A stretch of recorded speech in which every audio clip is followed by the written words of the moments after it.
It's time for another episode of Prime Sports Media. We're going to get into it. I'm going to take my time with a few issues tonight. We already know what took place just a week ago. Night game. CU lost the game 28-31 against a team, K-State, that many believe and feel has great potential to win or find themselves in the Big 12 championship. And we went against a team that has a lot of experience in the Big 12. And we competed. There were lots of glaring mistakes, as we already talked about, in terms of stopping the run. There were obviously issues with tackling. There was obvious issues with the offensive line. Shilo Sanders, at times in the game, one can make the argument that maybe he should have gotten rid of the ball a lot sooner. That's what some would say. And I even said it, that he held on to the ball in some cases in ways that kind of hurt the team. Well, the team is bouncing back.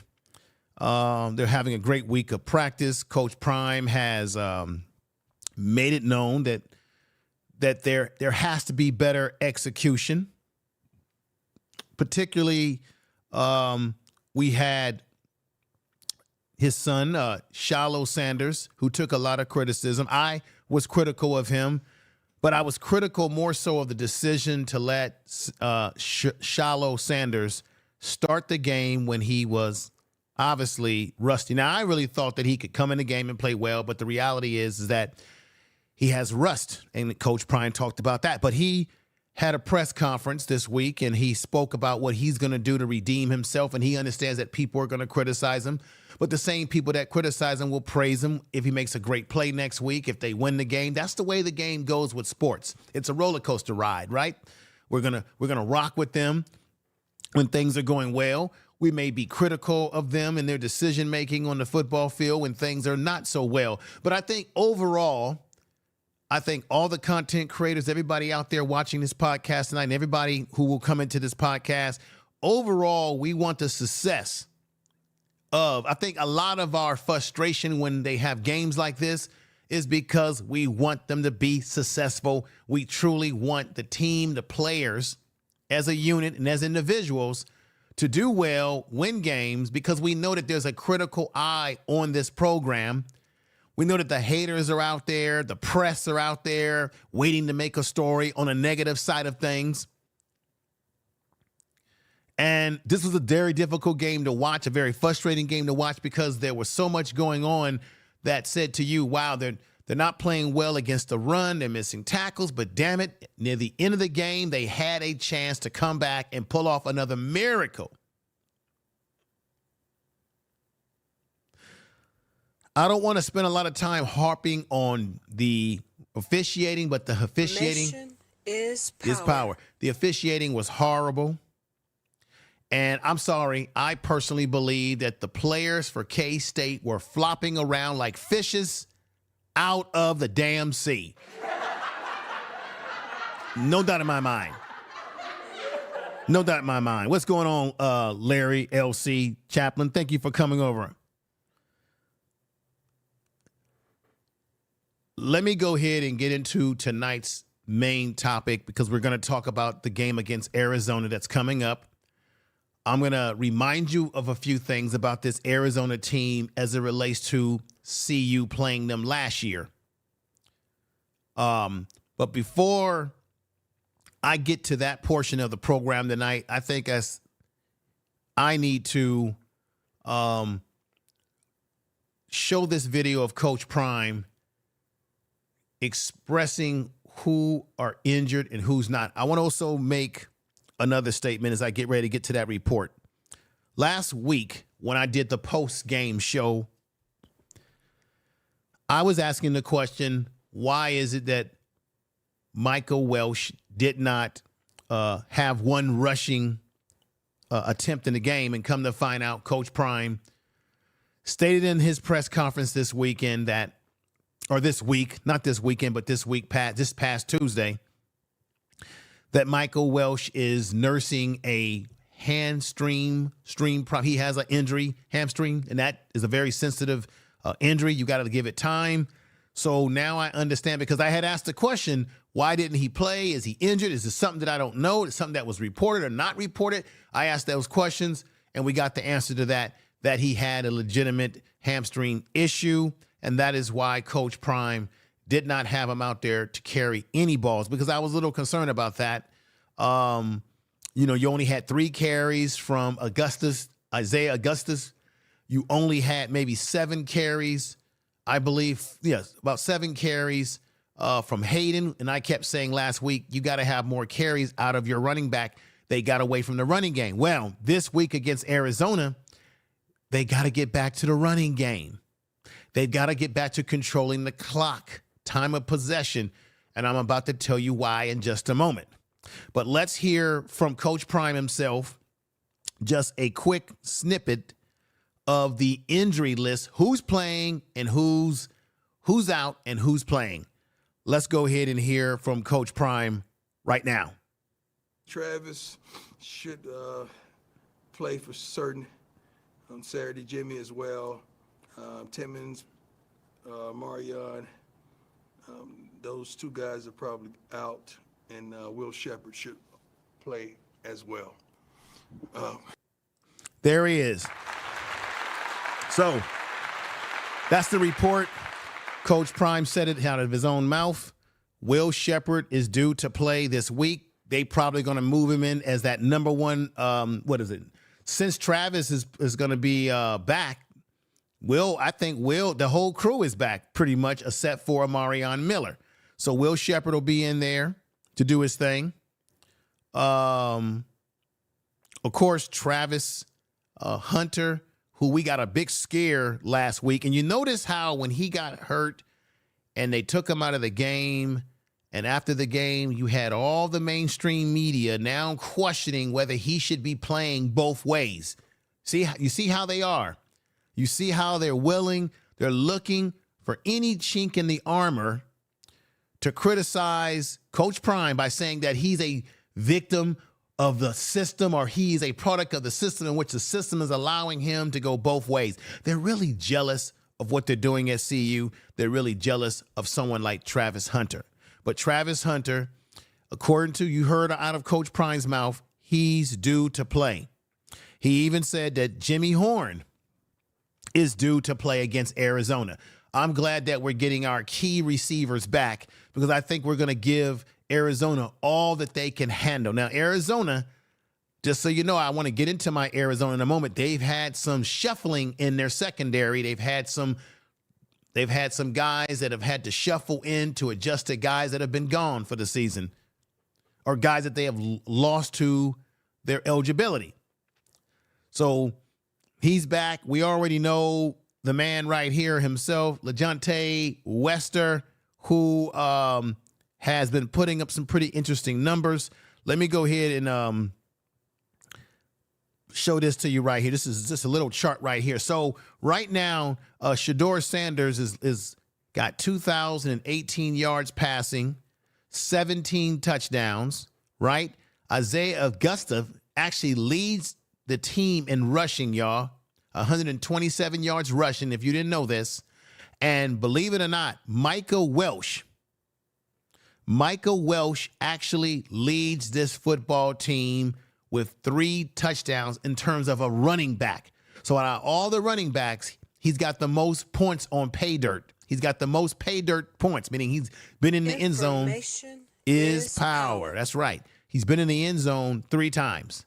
Now, as it relates to receiving, which is pretty obvious, Travis Hunter has 587 yards receiving on the year. But check this out. LeJontay Wester, who I just talked about, okay? Overall, this young man, and we got to give him some credit because he's a young man that came over from the transfer portal. He has stepped up and has made things happen. He leads the team as a receiver with 7 touchdowns so far on the year. Okay? So far on the year, he leads the football team with 7 touchdowns, which I think is outstanding so far in his first year with the team, and he can only get better. Remember, he got 2 touchdowns in the game previously that they just previously played. A game that, damn it, they should have won. They could have won, but things didn't fall in their favor. This Arizona team is ripe for the picking. We should be able to beat them. They do have some guys at the skill position that I'm going to talk about, and it's the same story. This team, Arizona, is the reverse. Listen to me. They are the reverse of the team that they just played against in K-State. K-State likes to run the ball. They predicated everything off their run, and we were struggling against their running attack. However, Arizona is similar to CU. You say, what are you talking about? Similar to CU, meaning they like to spread you out and they like to pass. Their offense is predicated off of pass, pass, pass, pass. They do have a running game. They do have some skill positions, but their running back has been sort of, once again, they've lost guys to injury. They've had to shuffle guys in. They've got a guy named Conley, who's their running back, number 7. And I'm going to put up some stats up here in just a moment, because before I go deep diving into what Arizona brings to the table, what we need to bring to the table to beat them, is I want to give some respect where respect should be due.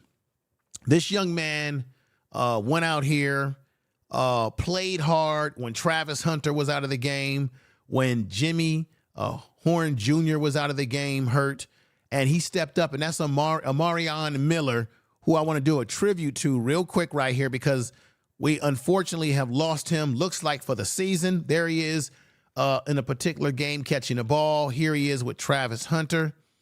The young man went out there and gave his all. I don't know if he has maybe a broken leg. Obviously, they walked him off the field. Here is a close-up picture of him being walked off the field. You can obviously tell he's in great pain, definitely not happy. And then it was reported, and put out there later on, because I didn't realize that he was in a wheelchair until when I did my post-game show. One of the mods in the chat room, or someone in the chat room, said that yes, he's in a wheelchair now.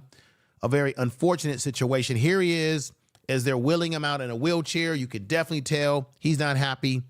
Leg wrapped up, and it looks like he's going to be in, I guess in this sense, in a rehabilitation mode. Okay, what's going on, Shirley? I see you. I see you, Alicia. Thank you. Pretty Minnie is here. How are you doing, sister? What I want to say to you is that I said this a week ago. They need to give this young man a red shirt. Give Amari Miller a red shirt so that he can come back as a sophomore from his rehabilitation. Give him an extra year of eligibility, since he went out there and sacrificed himself for the team, went out there catching a big ball that could have ended up with CU coming back to win this game. Give that young man a red shirt. I agree that he should have a red shirt. And hopefully Coach Prime and the coaching personnel in the school will do that. So I just want to give this young man a clap. And I want to say, you need to put him in your prayers, that he has a speedy recovery. He has a strong recovery, a healthy recovery, not only physically, but he needs a recovery mentally. Because when you get hurt like that, it not only affects you physically, obviously, but there's also the psychological effects that it has on a young man who is now setting out for the season and was looking forward to playing this season out, and made a hell of a catch that night. So let's just give him some respect, some praises here, and what have you. Okay, everybody, I appreciate you out there watching the program. Make sure you share the video. Put 7s in the chat room if you're feeling what I'm saying. Let's go right here. Let's get back to the Arizona situation. So just for some of you who may or may not remember this, last year when CU played Arizona, this was the way the game went. Here it is right here. Last year, CU did not get blown out by Arizona. They didn't get ran over. Arizona, just like the last game last week, it was a very close nick and tuck game. Arizona won this game 34-31. So basically, CU, if they could have come back in this game with a field goal kick. A lot of the games that they lost last year were by one and by maybe a field goal kick that they needed. The only team that beat them and blew them out, I mean blew them out, not only beat them, but blew them out is what I'm really trying to say, was the Oregon game in which they got thoroughly blown out. No team has blown them out this year other than Nebraska. Nebraska is the only game so far on the schedule that they took a pretty bad beating. But what I'm showing you is that they are capable of beating Arizona because it was a very close game. I would think that CU and the players that were here last year, that they would want to have a score to settle with Arizona for the way they lost that game a year ago, 34-31. So they can take some inspiration in that this is a team that didn't blow them out. And you can make an argument. No, we cannot make an argument. It's the facts that CU is a better football team than the football team that Arizona faced just last year. Now, once again, the ESPN predictors out there, this is what they're predicting in this upcoming game. In this upcoming game, they finally have sided with the prediction according to ESPN analysis. They are going with CU. They've got CU, Colorado beating Arizona 59%, and they're giving Arizona a 41% of winning. Okay, so that's what's going on right here. Let's go here and look at their teams that they have played. These are the teams that Arizona has lost to. If you look on the right, okay, these are the last 5 games right here. Now, they got beat by BYU. I think BYU really put it on them 41-19. Okay, so they got beat by BYU. They lost to Texas Tech 28-22, and then they beat Utah. They won against Utah, which is another team that people think are pretty good. But look at what happened. Check this out. They literally got their behinds beat by K-State. K-State beat them 31-7. K-State beat us 28-31. We were still in the game against K-State. So there was no need. Check this out. Just think about it. K-State beat them 31-7. We were playing with K-State. I like our odds when I look at that already. Okay. Our loss, 28-10, our worst loss of the year was to Nebraska. Now, overall right now, they've got 3 losses. We've got 2 losses. We've got technically the better record overall, because they've lost more games. We're pretty much even in terms of games in the conference.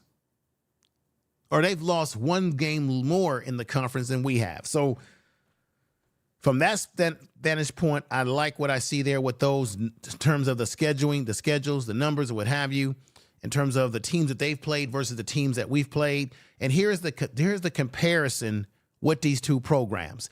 Now, as I said before, Shilo Sanders has 2,018 yards passing, 4 interceptions, and 17 TDs. Their quarterback, Noah. Now, Noah is a really good quarterback, y'all. Very effective young man. He's got 16,000, right? He's got 1,636 yards throwing the ball. With, what do we have here? With 8 touchdowns. Shador's got 2018. He's got 1,636 yards. 9 interceptions for him. He's thrown more interceptions than Shador. Now, when we look at Isaiah, our running back, who leads us with 127 yards, and their running back, Conley, has 82 carries for 458 yards and 6 TDs. Like I said, again, our running backs need to have more carries because they can actually help this team out better. Now, Travis Hunter has 49 receptions for 587 yards. I said that before, 6 TDs. Their top-notch receiver, McMillan, has 42 receptions for 742 yards and 4 TDs. He is one of the top receivers in the country, one of the top receivers in the conference. This is going to be a battle of who's receive. This is my predictor for this game. This will be a battle over whose receiving core dominates each other's secondary. I'm going to say it again. I'm not as concerned with Arizona's running game as I was in comparison to K-State's running game. I don't believe that they have the type of running back, a guy who's stepping in for a guy who was supposed to be a starter. They lost some guys to injuries in their running back depth chart. Conley's been doing a good job, but Conley, to me, doesn't possess the sort of ability on the same level as K-State's running back Giddings. He's not a Giddings. He's not a guy that shreds you like the way Giddings did to us a week ago. He's not a guy that with that elusive speed and lateral ability, not that same type of back. A decent back, but not that type of back. This is going to be a battle of the offensive line protecting Shedeur versus their offensive line being able to protect them. I had a chance to listen to their coach, Coach Brent. This is the coach of, this is their coach, Brent, of Arizona. I've had a chance to hear some of the things that he's had to say in his press conference this week. His concern is protecting Noah, their quarterback right here. Now, Noah is one of the better quarterbacks in the country. He's pretty damn good in combination with McMillan.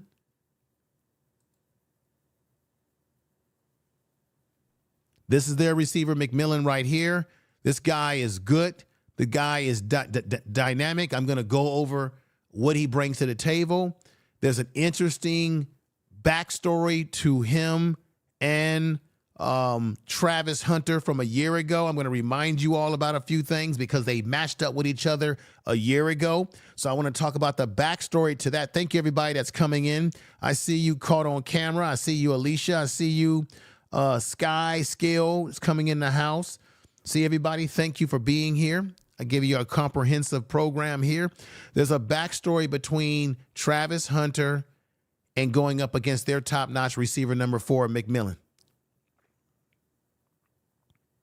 McMillan, I think is the correct name pronunciation of his name. But there's a backstory that I want to get into about these two young men that I think is going to make this game very, very exciting. So the question this week for our team, for CU, is that not only do they need to definitely make sure they can stop the run, but I think the strength of this Arizona football team is more so their receiving game, similar to CU. They like to strike fast, strike fast as possible, but this is the concern that their coach has. Their concern that they have is that they don't protect their quarterback as effectively as they need to. Their coach has come out and admitted that they need to protect the quarterback, and their style of football that they want to do to protect him is that they want Nolan to get the ball out of his hands within 3 seconds of hiking the ball, within 3 seconds of going through his progressions, getting everything aligned the way he like. And when he snaps the ball, they want him to get the ball out of his hand quickly because Arizona has had problems protecting him. The coach admitted that he's been taking too many hits. Well, guess what? That plays right up our alley. Why does that play up our alley, ladies and gentlemen? Because of the fact that we've got some key guys who can make some key plays. B.J. Green, who spoke not too long ago. Remember, B.J. Green is coming along, everybody, says that he expects to play well. He got 2 sacks last week. He expects to play well. I expect Shadozi to have a better game. So we're dealing with a football team in Arizona that is very concerned about protecting their quarterback, just as we have been concerned about protecting Shedeur. That they're concerned about him. They want him to get the ball out of his hands a lot faster than he has, and the coach has admitted, Brent has admitted, the head coach of Arizona, that they're looking at a system in which they want that ball out of his hands within 3 seconds if they can do that. If we can put pressure on him, I think fluster him. His key guy is going to be McMillan, is his key receiver. This guy right here, who is an NFL caliber receiver, who Travis Hunter matched up with last year in 2023. I am going to talk about that. But when we talk about pass rush and getting pressure on the quarterback, let's go into the reaction studio and hear what my man BJ Green had to say about this prospect of this. So let's go in here real quick now and get into this room and hear what he has to say. Let's play just a little bit of this reaction. This is fair use with the purpose of educating, parody, critical analysis, and what have you. Let's get into a little bit what he had to say in terms of getting to the quarterback, in terms of improving and really standing out and how the team is improving. Let's hear what he had to say right now. This is BJ Green. Having NFL experience in our room and just having all those, like, we got a three-headed monster at coach. So we got Sab, we got D-Lou, we got Coach Dancy. So just trusting that training. And like I said before, you know, they come in splashes and, you know, the dam broke. So now it's really open season. So just a race to the quarterback at this point. Adam, go ahead. BJ, what's kind of your early impressions of Arizona and kind of the challenge that awaits you guys down in the desert? I'm real familiar with them. You know, they kind of remind me of us on offense. You know, they're gonna drop back and they're gonna throw that ball. You know, for a really good football player, they're a really good football team. So we just got to be us, like the same thing we got. Did you hear what he said? We really got to be us. They're a good football team. They're similar to us in terms of throwing the football. This is a man that played at Arizona State, as you know. Obviously, we know that Arizona was in the Pac-12 just a year ago, before that league kind of disbanded the way it did. We played Arizona. We lost to them again. I'm going to say it again, 31-34. We were competitive against them, and BJ Green is very familiar with what this team wants to do, their style of play, which is predicated on the passing game. So they're sort of opposite. I'm going to say it again. They are opposite in a sense from what we had to deal with K-State. So our secondary has to be on point. Our secondary has to be on point for this game. And that means that this is the truth. This means that Shilo Sanders said that he wants to redeem himself. And that means that he's got to be on point with what he's doing. Shilo has to definitely redeem himself, and I think he will. But let's continue with hearing what BJ is saying. The same approach. So it's got to be us and attack the weak. Hey, BJ, Pat Graham, Associated Press. When you go up against Shedeur and that offense every day in practice, how does that prepare you for, like, Arizona and other teams? Just how much does it prepare you for what you have to do? It prepares us for a similar drop back, you know, being able to see the quarterback depth, you know, what they like to do, those tendencies, you know, being able to see a quarterback's tendencies like that and be able to match, like, certain tendencies with an opposing team and what they like to do, you know, his scramble tendencies, you know. I think this is going to be very helpful for CU, having someone like BJ Green who's gone against them. They've gone against them last year, and he speaks a very key thing here, knowing the other team's quarterback's tendencies. It really prepares us for certain things like that. Hey, BJ, just what have you seen from Tajay McCoy and him kind of breaking out as a young player? He reminds me of myself my freshman year, you know. Having those third down opportunities, like seeing him flash like that gives me reminiscent of like how I got started in this Power 5 football. So seeing him. Right. Remember, everybody, Tajay McCoy got another sack in last week's game. A young man who's only going to get better.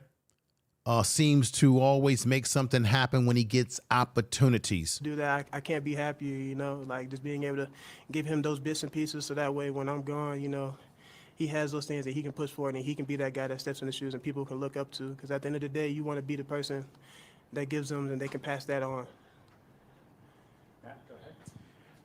When you went back and watched on film, where did you feel like the breakdowns came in the run game, especially like the first 3.5 quarters? I feel like everything that we struggle with, we just got to be ourselves earlier on. You know, like that's really all it is.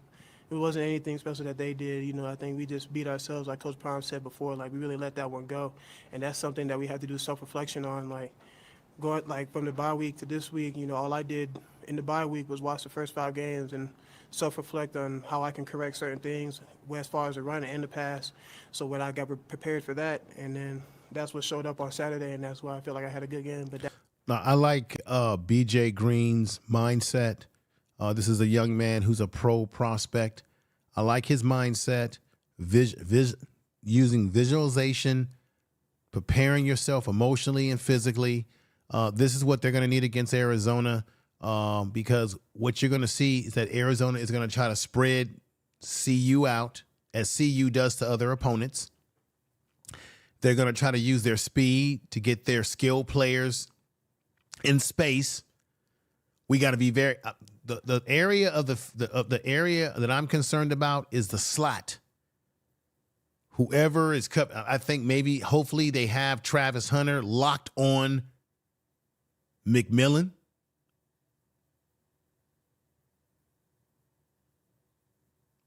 Or McMahon. Let me see. McMahon.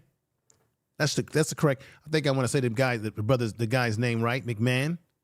They're gonna have to have Travis Hunter locked on their best receiver, McMahon. And then I'm very concerned about how we play their slots, because Arizona, if you looked at their games, that's what they predicate on speed, spacing, and then with their quarterback, Noah, now they can run some read option with him because he can run. So now CU is about to deal with another quarterback that's a dual threat quarterback in the way that they had to deal with the quarterback of K-State, Avery Johnson, just a week ago. Now you've got another guy who has that same type of element, you see. that was my standard, and I feel like that's what we need to do. We need to self-reflect, go into that, correct those things, and have an even better game and play to our standard of football, play Colorado brand of defense like we know how to do. BJ, when you look at your first half, like how would you assess how you've played the first 6 games here? I didn't play like myself the first 5 games, which is why, like I said before, I had to go on the bye week and look at what I needed to do and get back to who BJ Green is. And the Kansas State game is just a standard of what I do. Like it's not special to me. That's what I am expected to do, and that's what I'll be doing going forward and causing havoc like I set out to do. Hey, BJ, you guys have faced a lot of teams that are kind of run-first teams. This week, maybe you get a team that wants to sling it around a little bit more. How exciting is that opportunity as a pass rusher? Oh, it's amazing, being to sit back there, but like I said before, it doesn't change anything. Like Kansas State is a run-heavy team, but we produced it as far as the pass. Like it's something that Coach D-Lou says every day. We got to earn the right to pass rush. It's the same thing this week. We got to earn the right to pass rush, and when it comes time for us to show up and it's pass and 3rd and long or 2nd and long, we'll be there. Hey, BJ, how you doing? Coach Prime said Saturday after game that you can see you getting 2 sacks every game. You see yourself doing that? It's my standard of football. That's what I said before. I have to get back to who BJ.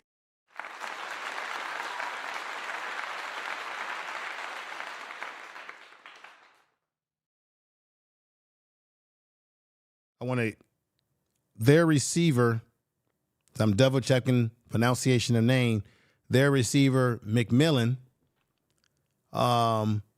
This is the concern, or not concern, but the matchup situation. Let me go into this area. So that's BJ Green, who is actually stood out last week in that game, played well, and we need him to put the pass rush and pressure amongst other players on their quarterback, Noah, because he's really good. He's shifty, crafty guy. So they're going to have to really, those are the 2 key players. McMillan, their receiver, and their quarterback are the 2 guys that make Arizona go. If CU can come in there and disrupt their timing, because their offense is a timing offense, they can disrupt the timing, disrupt their flow.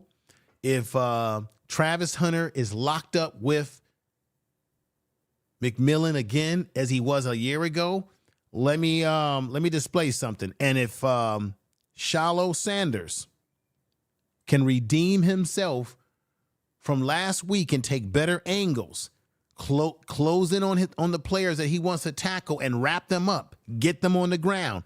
If they can just shore up a few of these types of areas, they're going to have success. They can have success against Arizona, is what I'm basically trying to say.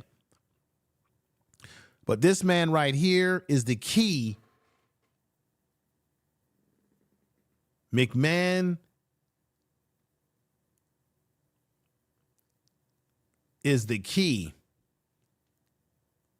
McMillan is the key to their offense. I don't know why I'm having a hard time with his name, but y'all know where I'm coming from. He is the key to their offense, and if they can neutralize him by doing this.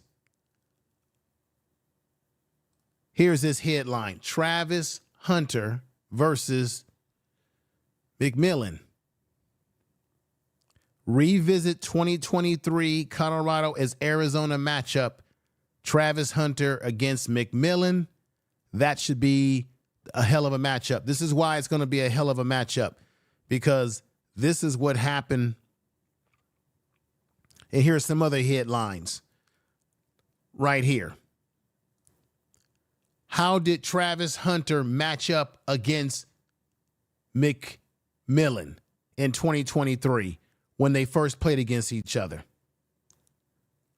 Let me put this up here. So when they matched up last year, Hunter was defending him. He targeted him the whole game. And check this out.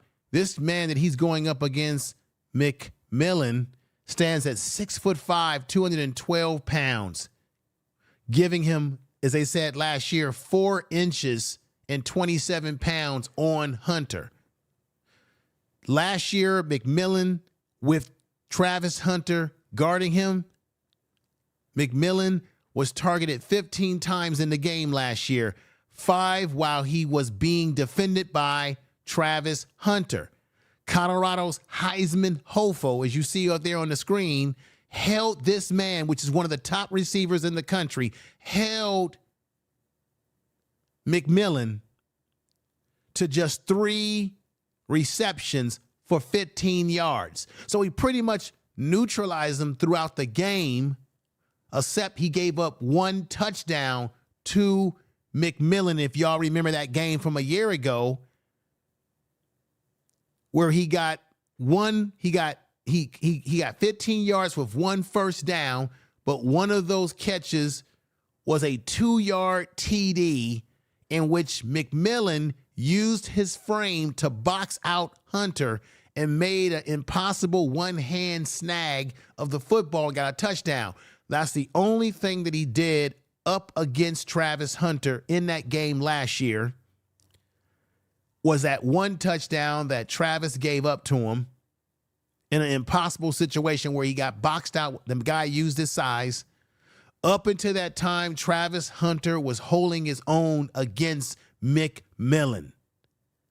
One of the top receivers in the country, is a bona fide pro prospect. And Travis Hunter held his own, except for that 1 last-minute play in the game.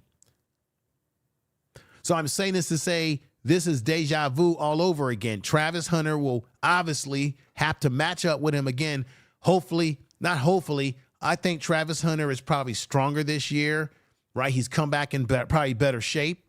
I'm pretty sure that Travis Hunter is looking at the tape and watching what he did to him last year to get that one and only play that he made throughout the game, because the majority of the game, he didn't dominate. And that's exactly what CU needs to do in this game. They need to take McMillan out of the game, out of the equation for Arizona, neutralize him by way of Travis Hunter spying him, follow him everywhere he goes, put pressure on him. That is the key, one key element of success, considering that this year team is much better. Now, another formula is that they need to run the ball, and I mean run the ball, to keep Noah and McMillan off the field and on the sidelines. Basically, CU needs to do to Arizona what they experienced in the game against K-State. Run the ball, control time of possession, control the clock, keep them on the sideline. Your time of possession running the ball is almost your best defense to keep them on the sideline. I appreciate everybody that's here tonight, but the goal is to keep them on the sideline. Don't allow Arizona to get loose and start spreading you out with that spread offense and getting their groove on and feeling comfortable. So that's a matchup that I think is going to be a very interesting matchup. When I talked about Arizona, their running game, they lost. They've got their running back Conley, and Conley. To give you a little bit of information about Conley here. Conley, who he started twice and led the team with 322. Let me put him up here right now. That's Conley. That's the running back who they're going to be facing this upcoming weekend. Once again, this man has started twice so far. Leads the team with 322 rushing yards and 4 TDs, as well as a sophomore Kendrick Roscoe with 100. These guys, Kendrick Roscoe is a red shirt, and Brandon Johnson plus a walk-on. So they've got some running backs, guys that are walk-ons, but the guy that's been putting the numbers out the last couple of weeks is Conley. This is the guy that they're going to put out there to run the ball. And I'm saying to you that we can definitely, the defense should be able to, if they execute, they should be able to stop Conley. Conley is not the same type of running back that we just faced against K-State. He's not that type of a running back. So we should be able, I think we can control the running game, make them one-dimensional, take the ball away from their key stars, their key receiver, who the offense goes through McMillan, and neutralize Nolan with those defensive ends holding their lanes, just as they did against UCF. Hold their lanes. Cause them problem. Cause havoc. Now, defensively, Arizona has a top defensive back. This is Davis, number 1. Davis is their top defensive back. The guy definitely roams around and can tackle. I suspect they're going to lock him on Travis, wherever Travis is, just like we're going to lock Travis on their key receiver. I suspect that this man, Davis, will be locked on Travis or Jimmy Jimmy Horn Jr. or Will Shepard. Maybe they might move him around, but I think that they're going to lock him up with Travis Hunter to try to neutralize Travis Hunter. This guy is another one of those guys that's a potential for the NFL. Defensive back, cornerback, number 1. This is Davis. So this is guys that you should be on the lookout on their defense that we're going to have to recognize, that we're going to have to deal with. Another player on this team, they have another cornerback.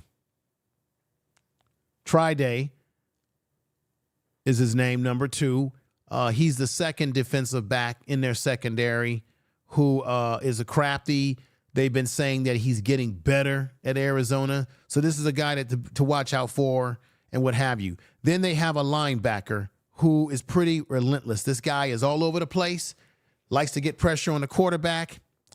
And this is their linebacker, Jacob, number 5. So he's a guy that they're going to probably try to spread all over the field, get him in different angles, get him rushing at the quarterback.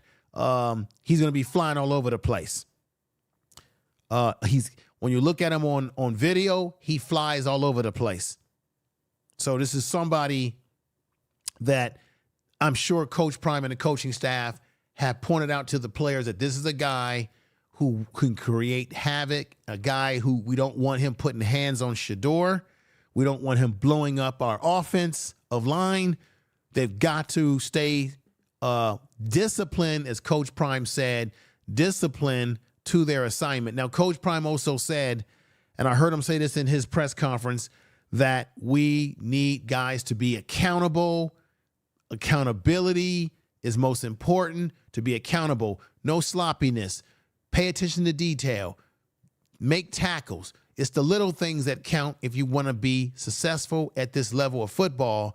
And he's expecting his players to be accountable for what they do on and off the field. And Coach Prime talked about those things. Let's go ahead and hear a little bit from Coach Prime in the reaction studio. I want y'all to hear from him what his points are, how he feels about things. This is going to be another exciting game. It's going to be a primetime game that everybody's going to be, major. I think it's going to be on Fox. And I want you all to hear what Coach Prime had to say. And we're going to get to Shilo Sanders and him saying what he had to say about how he wants to redeem himself. But let's hear Coach Prime right now. Great game. Came out on the short end. We did not play indicative of who we are. We didn't stop the run. It is what it was. Move on. Let's flip the page. Let's get ready. Let's focus. Had a good week, a good day of preparation today. Had a great practice. The guys flew around, got to it. Defense. Yes, they will dominate this Sunday. Today. I agree. It's a great day. Great day of practice. I mean, it's Saturday. I'm sorry, Saturday.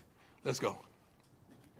Hi, Coach. How you doing? Good. How are you? Thanks, Nikki sir. Edwards, Hughes Sports Report. After coming off such a close game against Kansas State, what is the message this week? What's the focus this week to get ready for Arizona? Accountability. Everyone must take accountability in their efforts, their preparation, the habits that we incurred in the game, the things that we didn't do well at, to really hold yourself accountable to those things.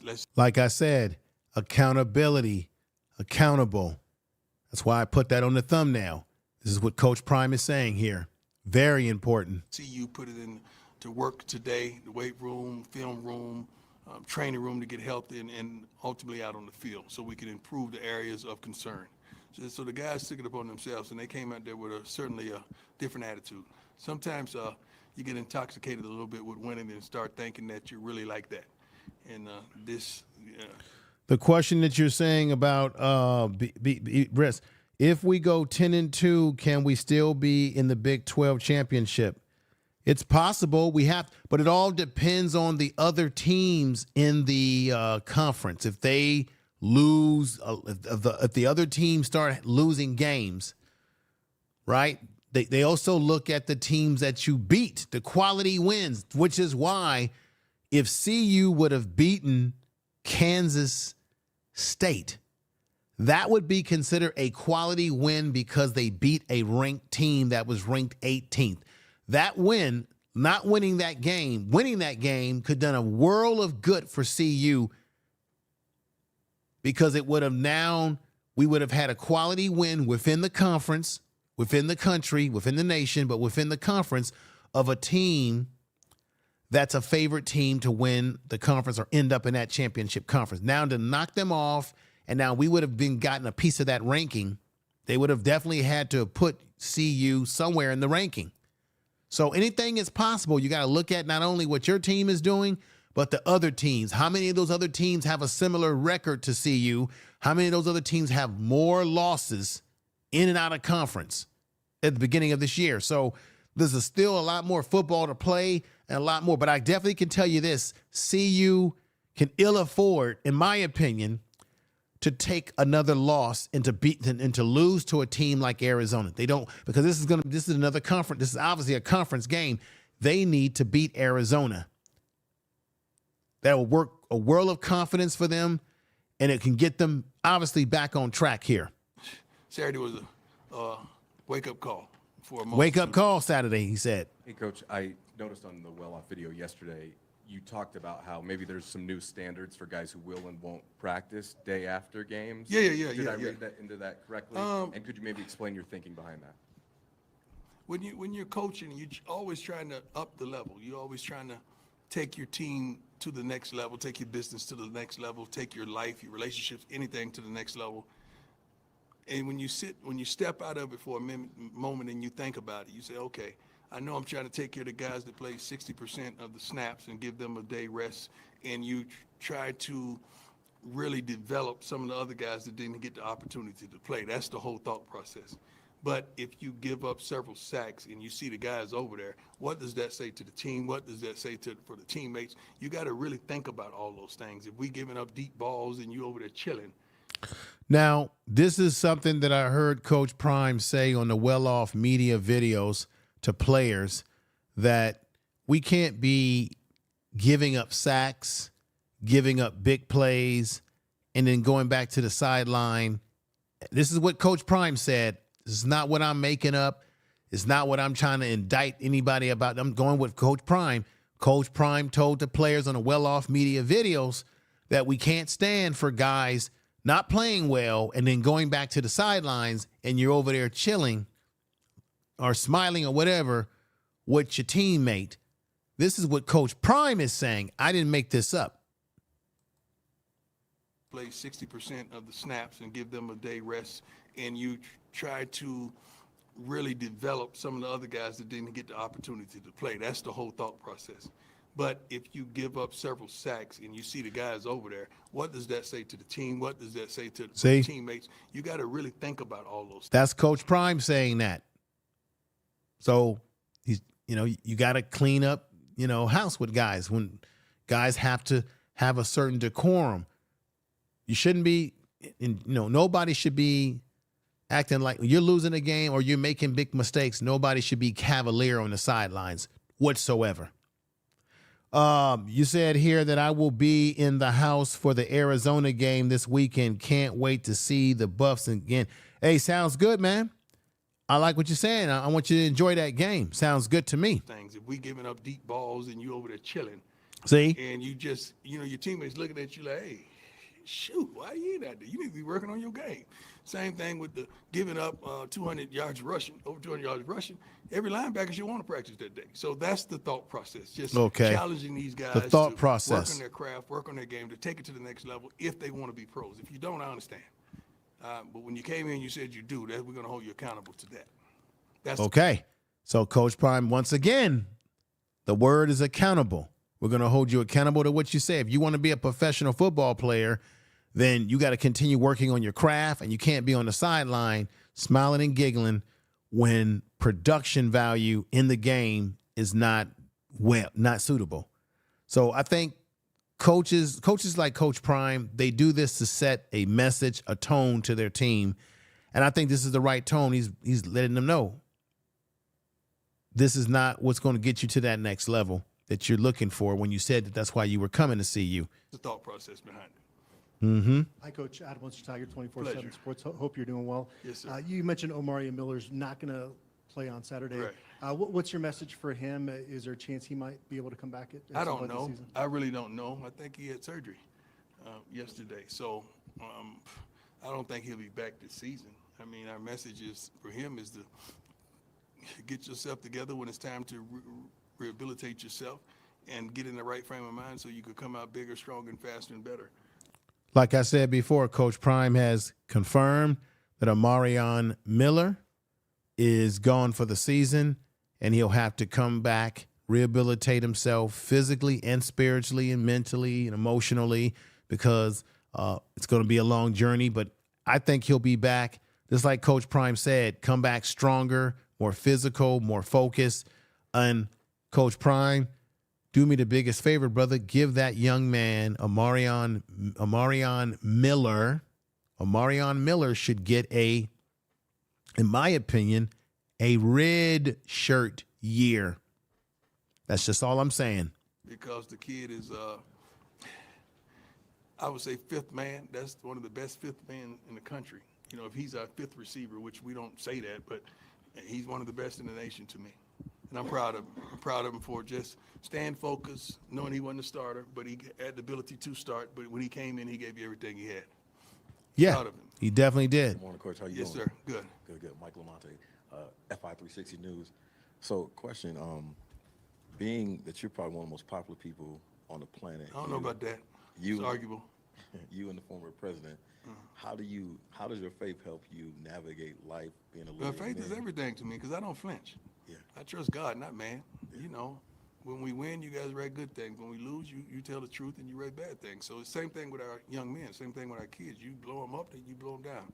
You know, you build them up to tear them down. So I don't flinch. I try to rock steady because I trust God and not man or woman. So I'm thankful and appreciative to have the relationship I have with my Lord and Savior, Jesus Christ. So this is, I'm hearing that there's been some more rumbles because we know that Coach Prime is a spiritual man, definitely does not mind showing you his religious convictions by the things that he says. But it looks like, once again, I'm hearing rumors that there's some, he's taking there's some critics out there who don't like when Coach Prime, lands on his faith. I don't know why it's a problem for people. He's not like trying to, push people to believe what he believes, but they're doing anything and everything they can to have some critical view of Coach Prime. Let's move this up a little bit and see what we got here. Let's go. Quarterback can make all the throws. He doesn't look to run, but he can run. But he has tremendous. All right, I'm going to stop here. He's talking about Noah, that he doesn't look to run, but he can run. I'm telling you, Noah can run when he necessarily has to. He can be a dual threat quarterback when necessary. He's right. He looks to throw the ball, but he still, Arizona's quarterback, Noah, still has the element of being able to run when necessary. So we got to still watch out for that. And let you hear what Coach Prime, what he said. Here, let me put this right here. Here we go. Actually do it. And he brought me from that. We don't testify about that because we don't want you to know who we really are. So we keep on this mass scare, sort of bit. Good question, though. Hey, Coach. Brian, How you doing? I have two questions for you. First off, just Arizona. It's a familiar foe you guys saw last year. What do you see out of them this year? Arizona's I say this every week, but I'm not lying. It's a well-coached team. These got a great quarterback, I feel. One of the best receivers in the nation, if not the best, arguably. This kid is certainly a pro. Let's start right there. Talking about McMillan. Quarterback can make all the throws. He doesn't look to run, but he can run. But he has tremendous escapability.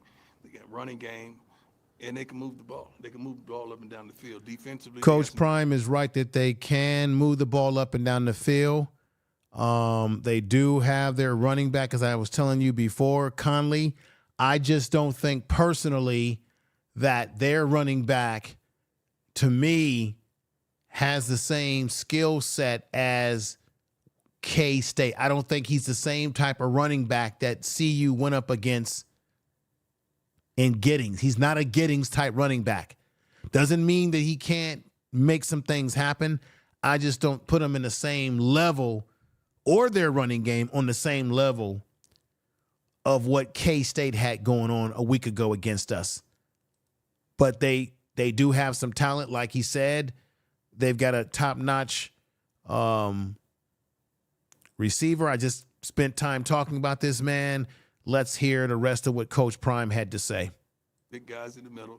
They're stout versus the run somewhat. I'm not going to say they're vulnerable on the pass. Everybody seems like they're vulnerable to what we have. Right. Coach Prime is correct. They are stout in the middle with two big defensive tackles or nose guards, whatever you want to call them, right? So, once again, this is a team that, as Coach Prime says, they can somewhat stop the run. They're not as dominant. I wouldn't put them, and I don't think Coach Prime would put them in a category of what Nebraska has in terms of what Nebraska's defensive tackles. That was probably the best defensive tackles that CU has gone up against this year, was against the defensive tackles that played for Nebraska. Their defensive tackles at Arizona are not on that same level, but they definitely certainly have some big dudes in the middle that we're going to have to keep in mind. Let's continue with Coach Prime. Out there, receiver. But these And I guys appreciate play everybody that's here. complementary defense, and they get after it, man. They get to the ball. They're relentless. They attack the predators on the field. They get to the ball and they make plays. So it's going to be a tremendous task. Right. And as I said before, they get to the ball with their linebacker, Jacob. He flies all over the place. Of course, their defensive back, Davis, I spoke of before. They're a defense that likes to fly all over the place and get to their opponent, as you see right there. So I think they are probably going to try to see if they can put pressure on Shedeur. They're going to try to do everything they can to cause disruption towards the team. And we got to do everything that we can to make sure that they don't cause any disruption towards what we're trying to do on this football team. McMillan, the receiver, he's obviously one of the best. McMillan, Yeah, the receiver. as a corner, how much did you get kind of amped up when you were going against the elite receivers? And That's That was my McMillan right there. I didn't have to get amped up. That was my life. so did you get going against Jerry Rice, things like that? That did you was get my extra? life. Okay. You don't get amped up when that's your life. It's like saying you get amped up to get in the car. I'm going to do that anyway to come to work. That's my life. Coach Ryan Scholes from Ralphie Report. Yes, sir. So you were 4-2 at the same point last season, 4-2 Yes, sir. again. How much of a difference do you see in the group last year and the group this year? Well, let's start with the coaches. The coaching staff is tremendously different. Very talented, truly smart, intelligent, and understands what we have inside this locker room. The young men we have on this team is truly different. I think you could tell that by at least 5 scouts coming to practice every day. So I don't compare yesterday to today, and I would hope that you wouldn't either in your personal life, All right. 'cause this is a whole new. So we have Coach Prime's opinions and thoughts about the players for Arizona. He recognizes that they have a quarterback that like Shedeur, likes to throw the ball, will run to throw the ball, but can run, but mainly likes to get the ball down the field. He talked about McMillan, number 4, their outstanding receiver, a true pro prospect, as you see right here. And surely I feel that Travis Hunter has to lock him up, just as he did last year when he played him. As I said before, he had some success until he gave up the touchdown near the end. But for the majority of the game, Travis Hunter was doing his job. Lock him up with Travis Hunter against him. Again, that's a formula we got to use. But let's talk about another young man right here, and that is Shilo Sanders. Now, Shilo Sanders, know that a lot of people had criticism for him. He recognized it. He talked about it in his press conference, that he knew that people were questioning him. Coach Prime even questioned him in terms of whether he was ready to play, in terms of being too rusty. He says he's going to redeem himself. He says he'll get the fans, everybody back on his side, because he's coming to play this upcoming Saturday. Let's hear what Shilo had to say in his press conference just on Tuesday.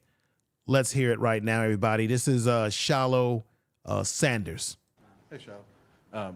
How big of a week is this for you guys as a team to bounce back, but also for you personally to bounce back from that game the other day? Yeah, it's a huge week. Definitely should have had a win last game. You know what I'm saying?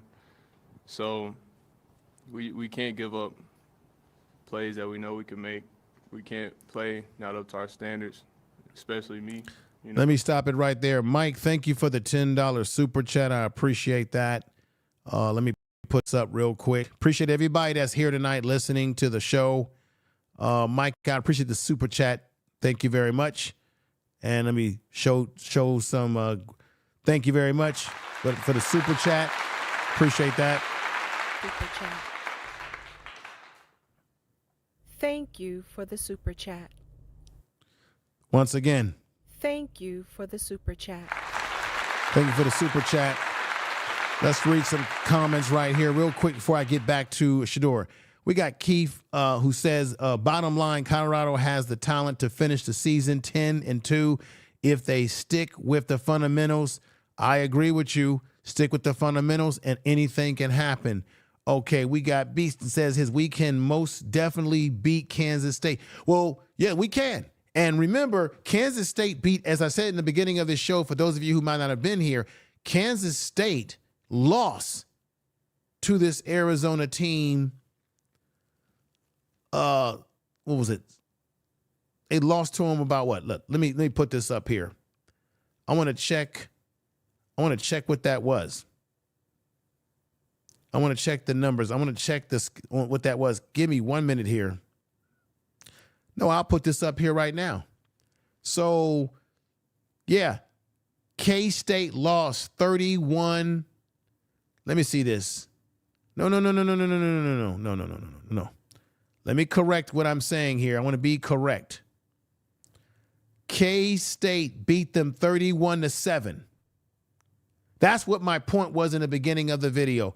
K-State beat Arizona 31-7. We were able to play with K-State, even though they were beating us with their running game and having all kind of success with their running game. We still managed to keep the game close and still managed to have a chance to beat K-State. We lost, obviously, as we already know, 28-31.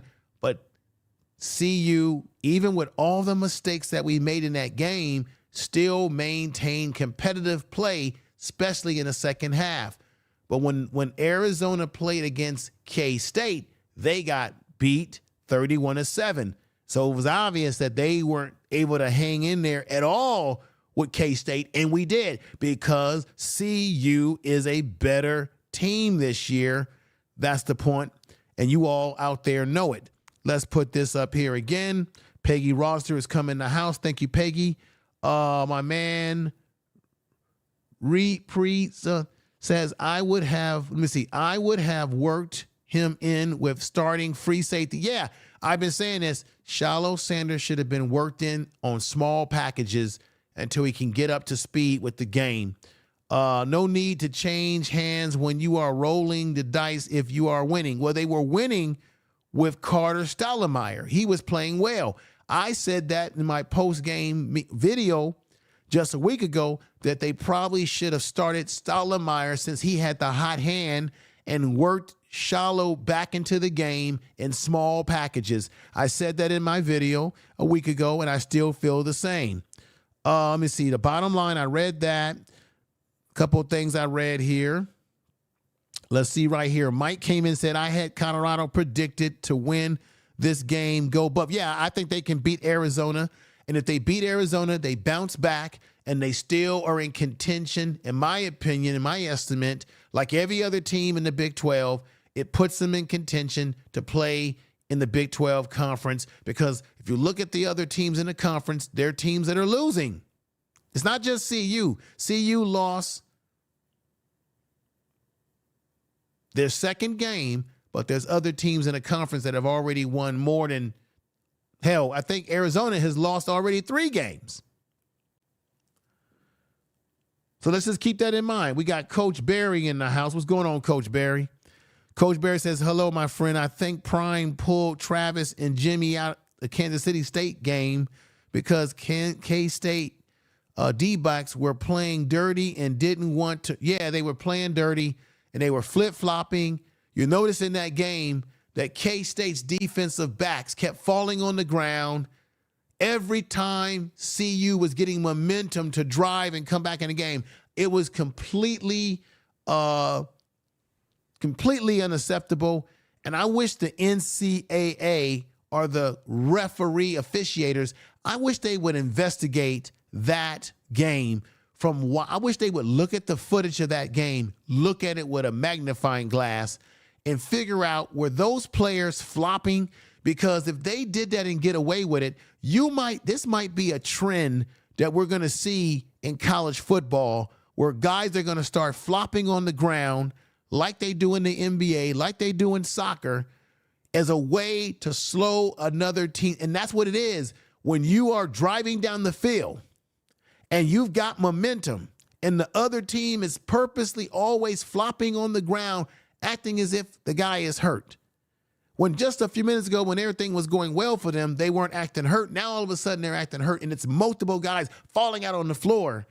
That tells me you're doing that because you want to slow CU's momentum down.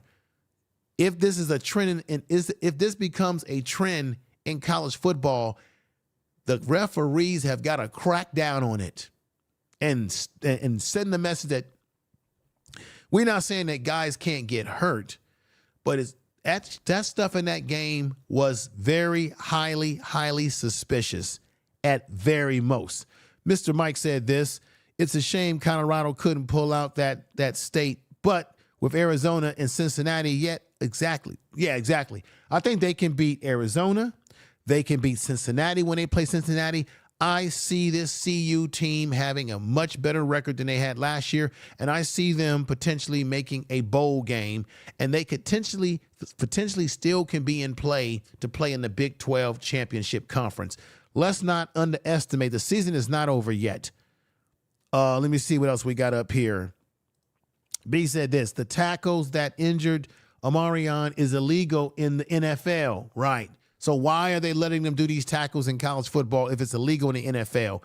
I don't understand that just as much as you. How you doing, Peggy? How you doing, Alicia? Let me see. The Mike says, I can't believe Cincinnati had a close game with Georgia. Wow. Georgia Tech thought that would be an easy win. Wow. So maybe, a lot of these teams are getting better. They can run the table, but they have to be consistent, hands down. Right, hands down.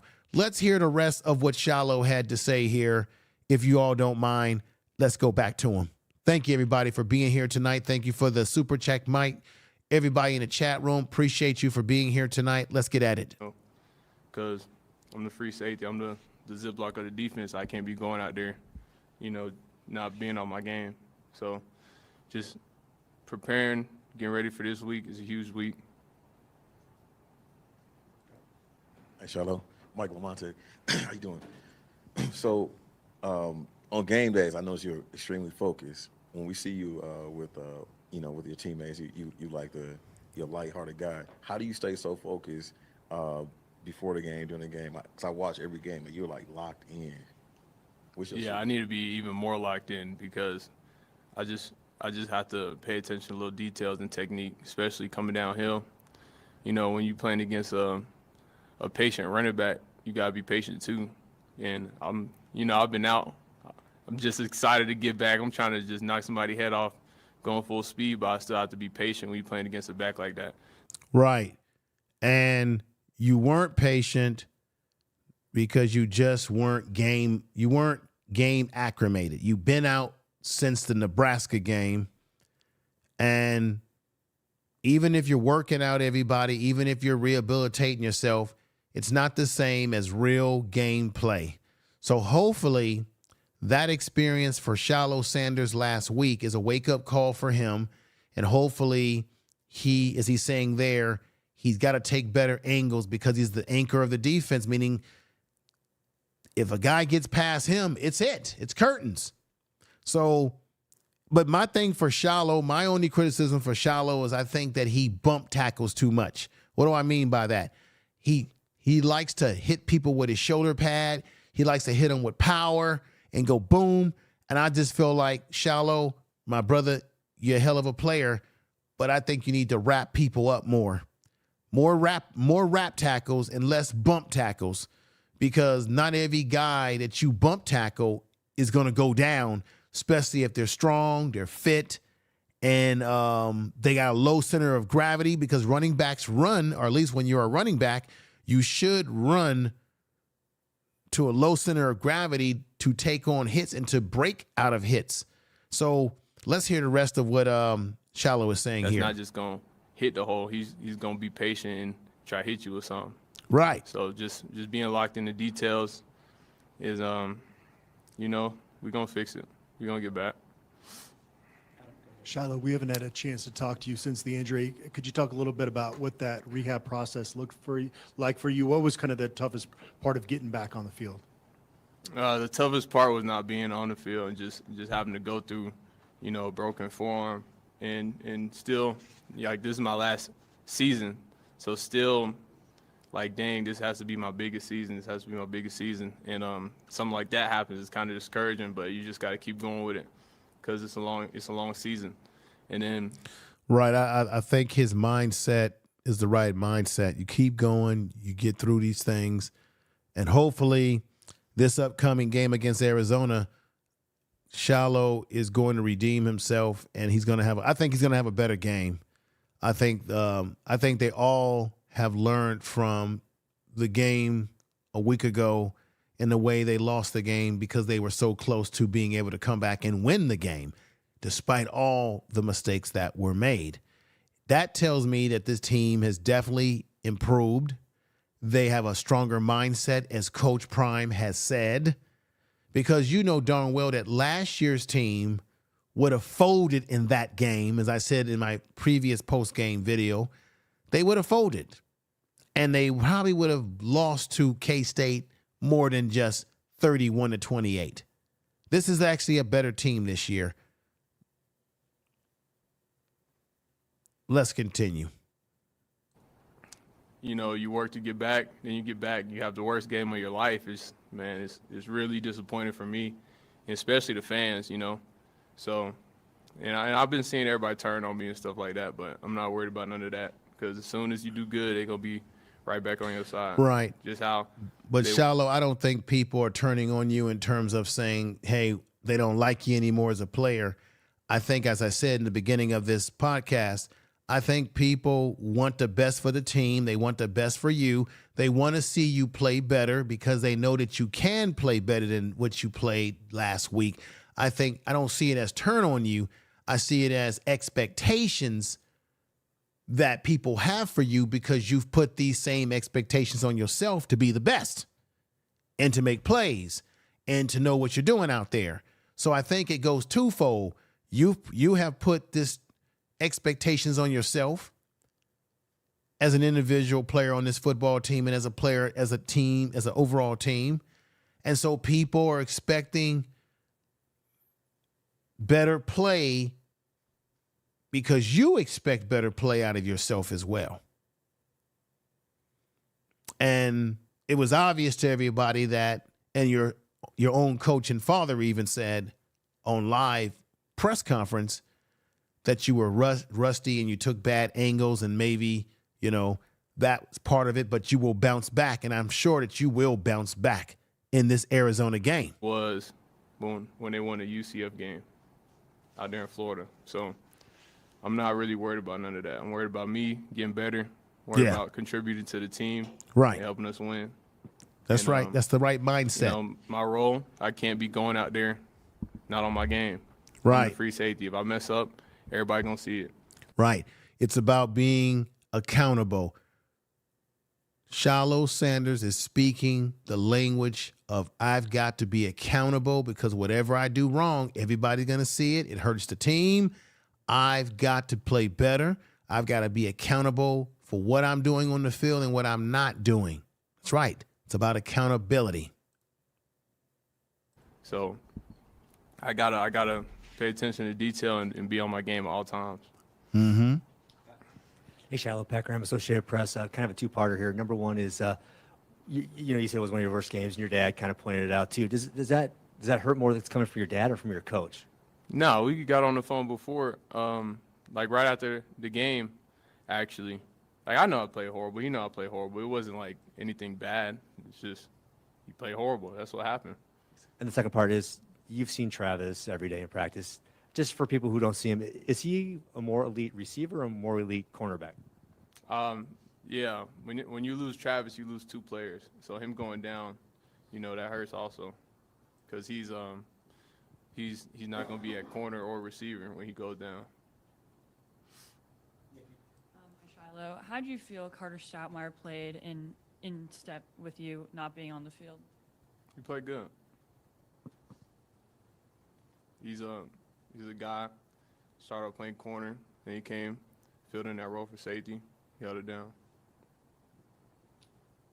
Hey, Shilo. Going up against Arizona Saturday, just how much I wanna film of stop last right year's game did you there watch, and just what's the challenge of going up? because Carter Stottlemyre played damn well in Shilo Sanders' absence, which is why I've been saying it again. When you've got a player who's getting better and playing well, he's got the hot hand, and your previous starter is out for a long amount of time, and he's rusty, and he has not played in a while, you go with the better odds. You go with the man who's been playing, who's got the hot hand, and then you work your other main player, who you really want to be the starter, you work them back in slowly, especially when you're playing a crucial game like they had against K-State, a game that would definitely done a world of good for this program had they won, because that would be the first time that they've beaten a ranked football team in quite a long time. Probably since the 90s when CU, won their first national championship back in the 90s. So just my soapbox on that one right there. Let's hear the rest of Shilo. Pretty good passing attack. Oh, last year's game they got different coordinators, so it's gonna be a little different. So, but you can still watch the players. So we watch film from every game. When you look at the overall progress of where you guys have come as a program in the last year and a half since being here, obviously came so close, didn't win, but does it speak to how much progress you guys have made to be able to hang in there in a game like that, coming off the performance in Central Florida? Yeah, we're not trying to hang in there, though. That's a game we should have won. So it just seems like it wasn't going our way that day, and that's how it be sometimes. You might. I mean, last year we had a whole bunch of close games too, so we're not really trying to have close games. And Right. I think this is the same record it was last year right now. Right. You're not trying to So have it's close we gotta games. keep He's going right. with it. We can't just quit now. I can't just quit now just because I had the worst game of my life. I know I'm good at football. I know I've been doing this for a long time. I know how to tackle. I made a lot of tackles in my career. And one game's just not going – I'm not going to let everybody, oh, you trash, you can't do this, you can't do that. You can't tell me what I can't do if I've done it already. Right. This is not a question of Shilo Sanders being trash or that he can't play. It was a question that he had not played since the Nebraska game. He was a little rusty, and he just needed to be eased back into the lineup to get into the speed of the game, to get reconditioned into how the game is being played in real time.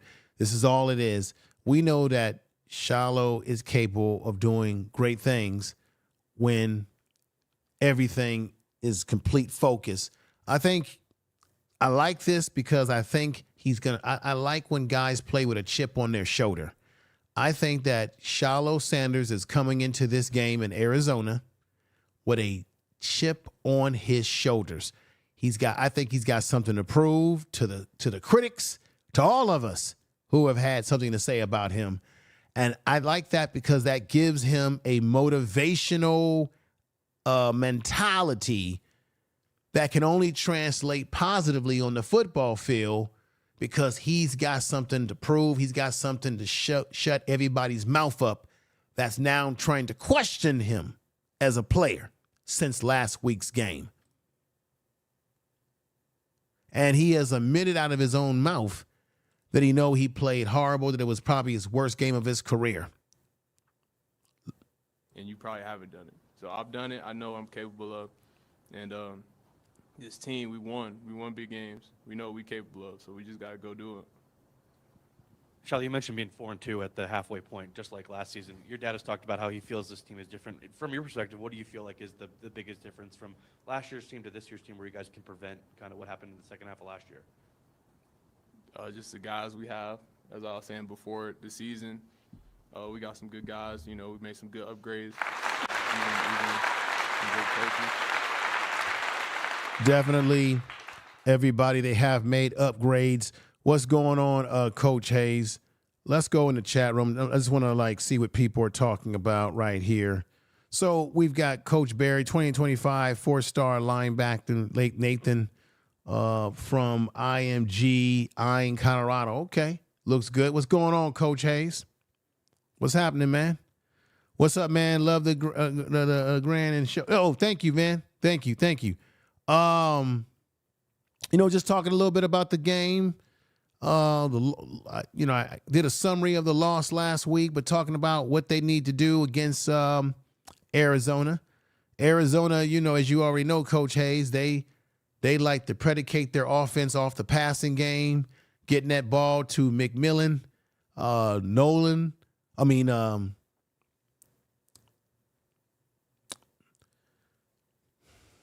their quarterback, number 11, Noah, should I say correctly? He's a guy that likes to get the ball down the field to his top guy, who's a pro perspective. Last year, I was mentioning that Travis Hunter was locked on him last year in last year's game and did a pretty decent job until he gave up that short touchdown to McMillan by way of Noah throwing the ball to him, obviously. And then I'm saying that once again, prior to that touchdown, Travis Hunter was playing pretty well against this NFL caliber prospect in McMillan, number 4. So they're definitely going to have to match him up with him again. I'm interested to see what that matchup's going to look like. Also, the coach for Brent, their coach for Arizona, was saying that one of his concerns is that Noah has been taking too many hits. Too many teams have been getting pressure on him, and they want him to get that ball out of his hands within a 3-second margin. So we're going to see how this all plays out. Coach Hayes, what is your prediction for the game this upcoming Saturday? Welcome into the program, my sister. Thank you for coming in. She says, Coach Hayes, football, hey there. Hey, thank you for coming over. Let me get back over here. I'm going to read some messages that people are putting in here. Let's see here. Let's see what Kenny Coles is. Let's see. Kenneth says this. Shilo was not the only one not wrapping up. They still almost won the game. I think the defensive coordinator should be held accountable for not going into a zone coverage. Well, I've been saying that I think they need to mix their defense up. I think everybody knows, which I don't think everybody knows, that they're playing a man-to-man defense. I don't like that. I want teams to have to guess what we're doing. So that's why I think personally they should mix up some. With the man-to-man coverage, they should mix up some zone in those coverages. I think there's time when they should play a little bit of zone, and then times when they should go back to their man-to-man. I think they should disguise some things. They should get, just like in the NFL, they should give you a look like they're playing man-to-man, make you think they're going to play man-to-man, and then when that ball is snapped, they go into zone, right? Or make you think that they're playing zone, and that ball snaps, and they're in man-to-man. They switch into man-to-man. I want to see some elaborate zone blitzing where you've got guys blitzing and guys dropping into coverage, that kind of stuff. Mix the defense up. And I know that that Robert Livingston, with his NFL experience so far, I know he's capable of doing these things because he's been around defensive coordinators in the NFL, particularly with Cincinnati. I just see, because I don't personally like for everybody to know we know that all these teams are studying film and tape, so they basically know what you like to do, what you don't like to do, what you're strong at, what you're weak at.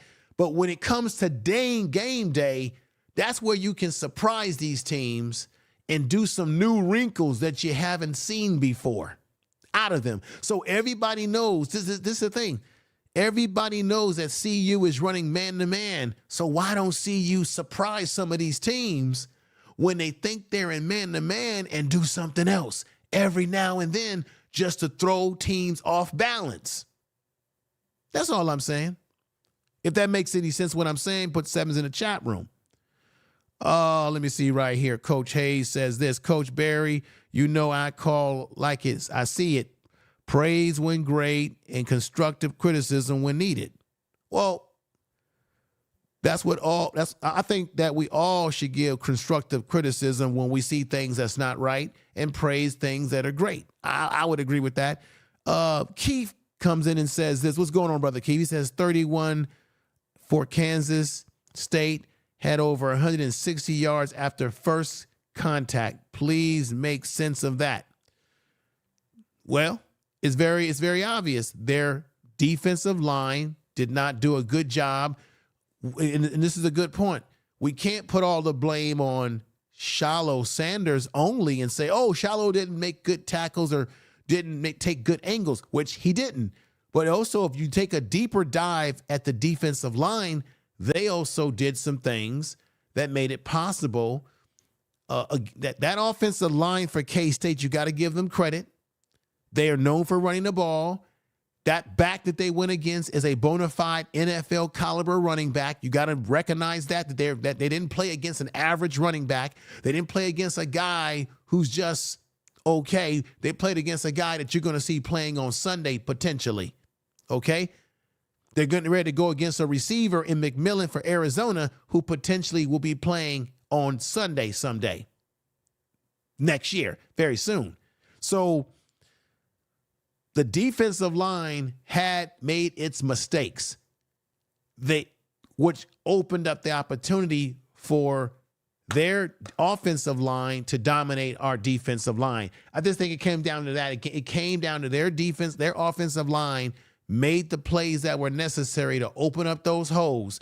And then the problem is that Giddings is a shifty, fast, strong running back who hit those holes, and then he's elusive. Once he hit the hole, he's elusive. He's an NFL caliber.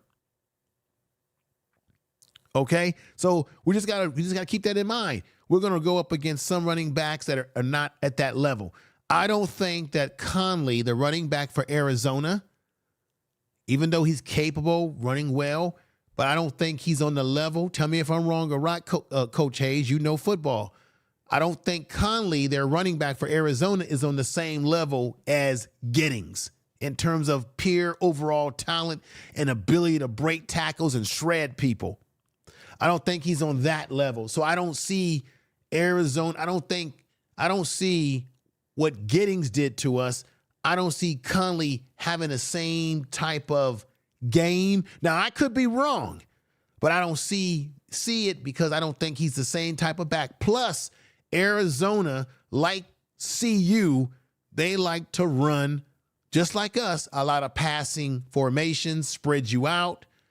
They want to get the ball down the field with their receiving core.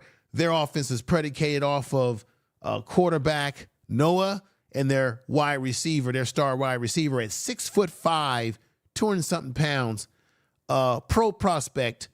We're talking about McMillan. All right.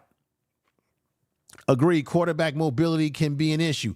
Right. And here we have in the quarterback for Arizona, a quarterback who doesn't necessarily trying to run it down, doesn't necessarily try to take off and run every time because he wants to get the ball down the field, but he's capable of running the ball. He's capable of breaking some runs. And we have seen that CU has had a little trouble with these quarterbacks that can run. Okay? Now, we had a quarterback last week in Avery Johnson that could run, but Avery didn't have to run the ball as much because we saw what Giddings was doing all throughout that game. So these are things that we have to be aware of. Like, you know, they're going to make mistakes. They're going to have good games, but we want them to get good games every week, and I totally get that. Let me see what Coach Barry is saying right here before I go on to the next video. Coach Barry, I agree. Giddings is definitely shifty, but also he didn't want to go up against Shilo that second time after Shilo popped his neck so bad. I remember that. But we just got to keep that in mind. What's going on, MZ, Kim, Bling, and Bar? What's going on, sister? Good to see you over here. Let me put you up here. Good to see you. Thank you for coming over. All right. Let's go back to this video before, and then I'll go back into the regular studio in just a moment. Let's go back. Let's show you a video from the coach, Brent, of Arizona. He had some really good things to say about Colorado and the players there, you know, things of that nature. Let's hear from him right now. Here we go. So I've met him a couple times. He's talking about Coach Prime. He's really a nice guy. He's fun to talk to. He's got interesting perspectives on everything. I've hung out with him a little bit at the Big 12 meetings, and then also at the media day. But he's a really good dude. Obviously, he's done a great job for that program there. I think it's really cool to see them, you know, making the move they're making. And also, just your thoughts on Travis Hunter. We don't know his condition, so I'm not asking really about that, but just in general, you know, how impressed are you with what he's been able to do on both sides of the ball? Yeah, I've been impressed with him for years now. I think his impact of the game, his ability to impact both sides of the ball is incredible. And so, like, you know, I think that's one of those Talking about Travis Hunter. challenges when you're playing this team is that you know he's on the field. All right. So let me go ahead and go back into the regular studio. I appreciate everybody that's here tonight. Make sure you hit the bell or notification and all that good stuff. You know how we like to do it over here. And here we go. All right. Back into the regular studio. Once again, I want to thank everybody for watching tonight. I want to say thank you for watching, and do me the biggest favor. Like and comment when you get a chance. Leave comments. It always helps.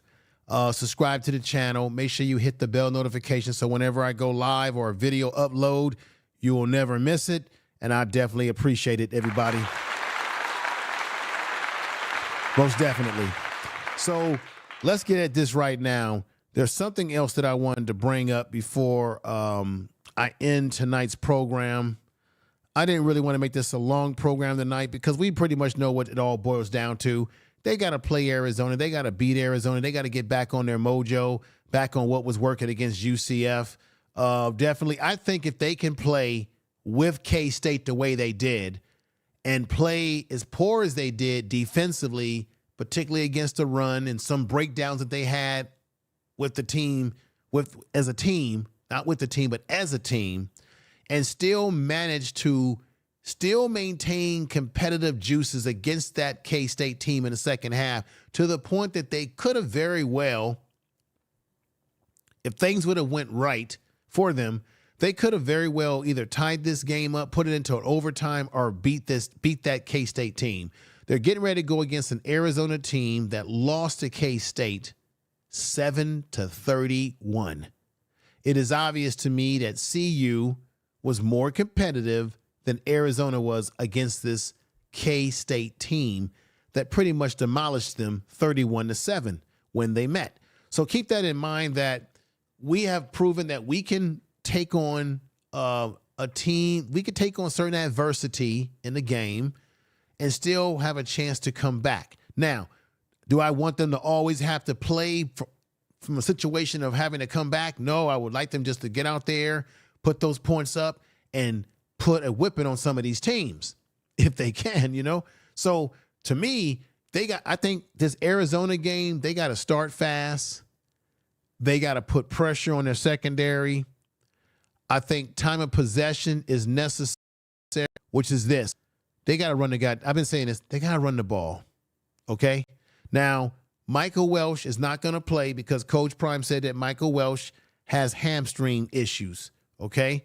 Now, I'm going to go back to this philosophy again. Once again. Hayden needs to get the ball. Hayden needs the ball. What do I mean by that? He needs to get more carries. Last week, I think he only got, 7 carries? Okay. Isaiah Augustin only got 3 carries. That's not acceptable. You got to have more carries. So, because I think against this Arizona team, they need to do to Arizona what K-State did to them. Run the ball, control the clock, control time of possession.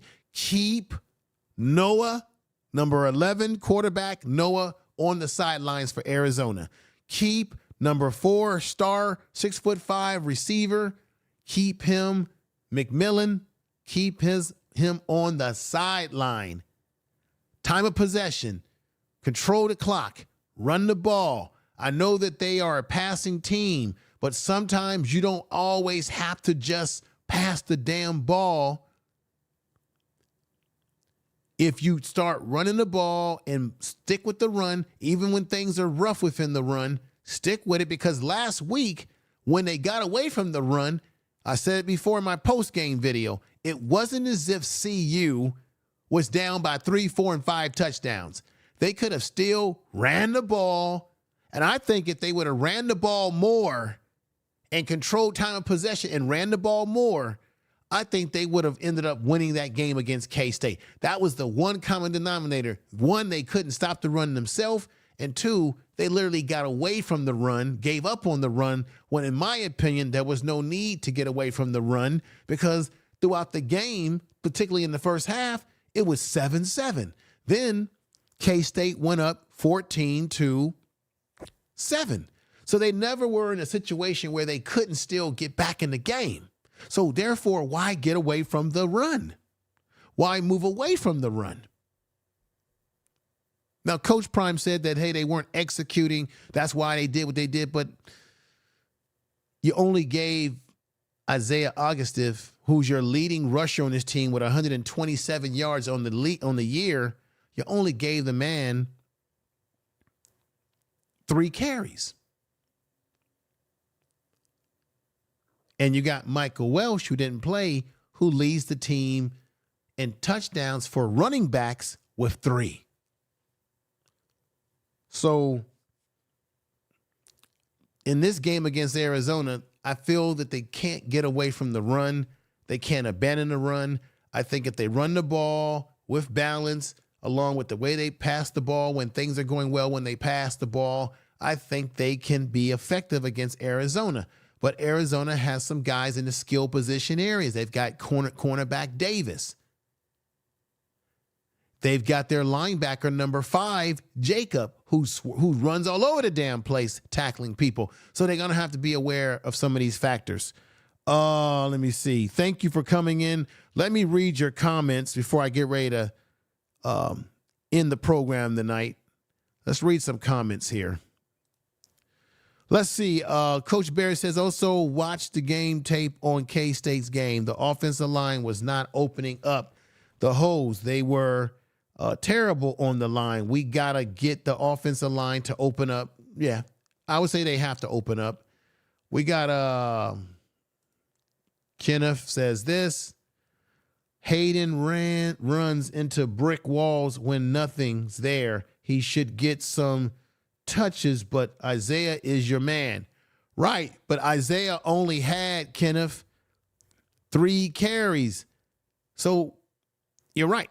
He's the man, but he's got to get more carries. To me personally, Michael Welsh, when healthy, because he wasn't healthy last week from what I understand now, when Michael Welsh is healthy, to me, I think he's the best running back on this team. Why? Because he's short, he's compact, he can break tackles, he can run for power inside and outside, he can catch the ball out of the backfield. To me, he's more of a threat as a running back, and every time he gets the ball in his hands, he breaks for big runs.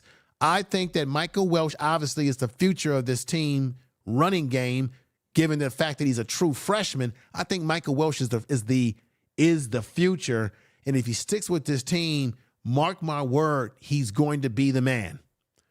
Let me see what Sister Neela is saying. She says here, Prime Sports Media, did you watch Well Off Media today? Coach Pat Shermer mentioned they have to run the D ball to be successful. The damn ball to be successful. Yeah, I had a chance. Thank you for adding that, sister.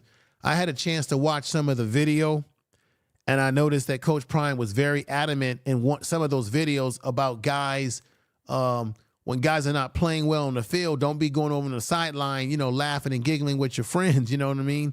But I did see what he said about they've got to run the ball. But check this out, my sister. That's true that they got to run the ball, but guess what? Pat Shurmur is the offensive coordinator. He's got to call the plays, sister. He's got to call more running plays. He's got to implement more running plays in the script. In the NFL, they script their plays. They already know exactly, like, we're going to run the ball here. We're going to run the ball here under these situations. So it's up to Pat Shurmur, who has NFL experience, to script his plays and decide we're going to run the ball 22 times. You get what I'm saying?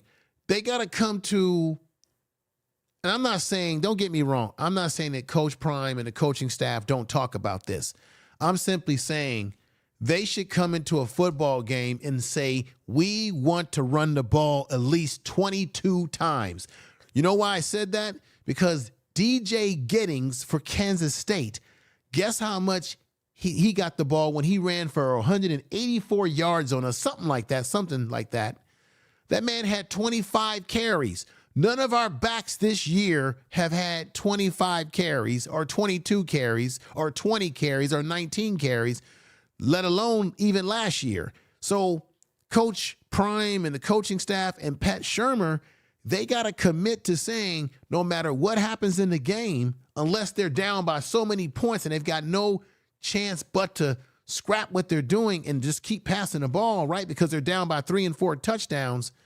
If they're not down by a lot of touchdowns, they need to commit to saying, we're going to run this ball these many times.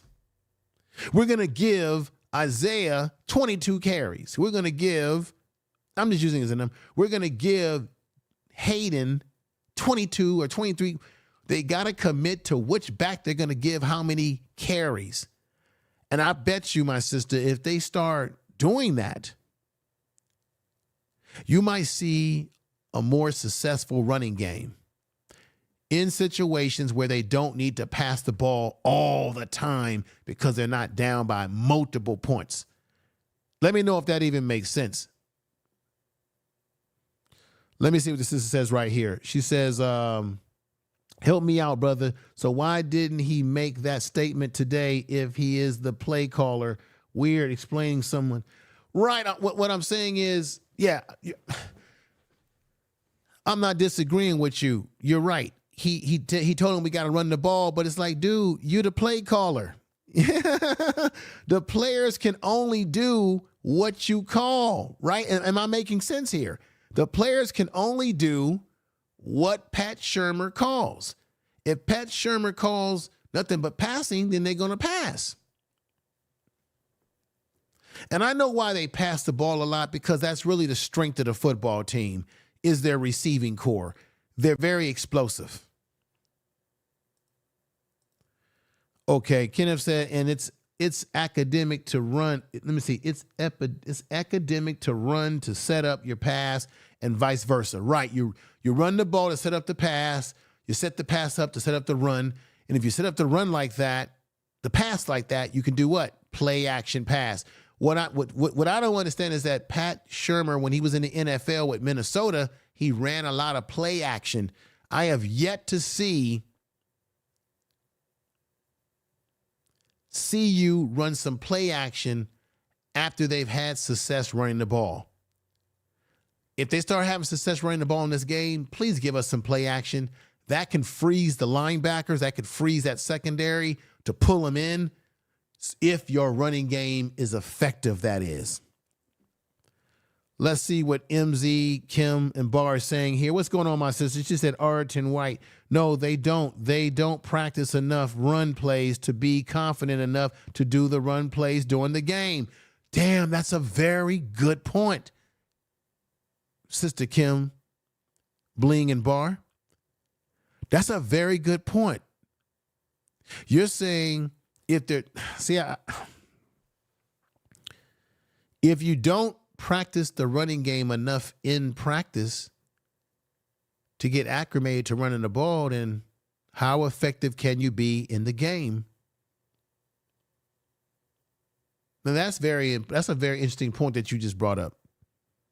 Very interesting. Let me see what the brother is saying right here. They definitely need to stop being one-dimensional. Thank you, Keith. Thank you, brother. Yeah, they got to stop being, yeah. My thing is this. Tell me if I'm wrong or right, everybody. I think the blueprint for their success is the UCF game. What did they do in UCF? They ran the ball with balance and they passed the ball with balance.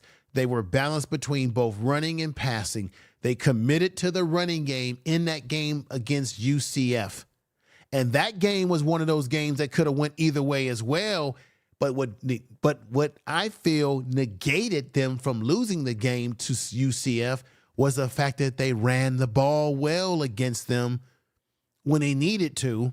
And that made them what? As you just said, brother, they weren't one-dimensional. I think the reason why they lost the game to K-State was not because K-State was a better team. It's because they were too one-dimensional with K-State, with just not running the ball enough and just throwing. And Shilo Sanders kept having situations where he was running and scrambling around, running into tacklers, throwing the ball behind his back without anybody being there and then being penalized. Those penalties were hurting. The intentional grounding penalties were hurting this football team. If you take away those penalties, there's no telling what could have happened in this game for them down the line to win. Let me see what you're saying. MZ Kim says Shermer does what the coach tells him to do. Right. So you're saying if Coach Prime tells Shermer, hey, on the headset, hey, let's pass the ball. Give me a passing game, right?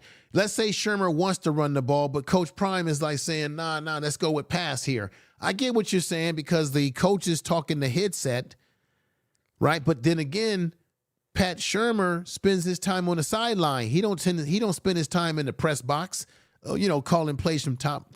But it makes me wonder.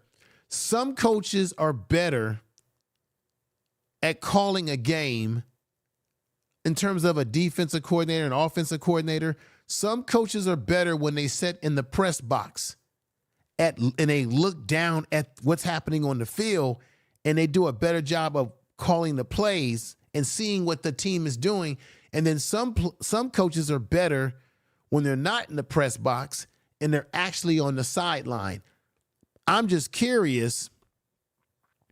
I'm curious to know, would Pat Shermer be better at calling these plays if he was in the press box or on the ground, or does it not matter? Because if Coach Prime says he wants a particular play to be called, then it doesn't matter where this man is at. He could be on the moon. Coach Prime wants that call. What y'all think? Just a thought. Let me see. Coach Barry says the point is the offensive line have to open up holes for the running back to get through them. You can't run if the defensive line pancaking our offensive line. Right. We can't have our offensive line being pancaked. You are absolutely correct. Well, everybody, I think I better end the program tonight. I know it's getting late for everybody around the country. Thank you for coming in and supporting the show. We got Arrington White, who says you have to have different running schemes. Practice it. Doesn't seem like they practice different schemes. Very, very interesting. You have to have Arrington. Let me say your name correct. Arrington White. Arrington White made a good point here, y'all. Arrington White. You have to have different running schemes. Practice doesn't seem like they practice different schemes. Very interesting. Then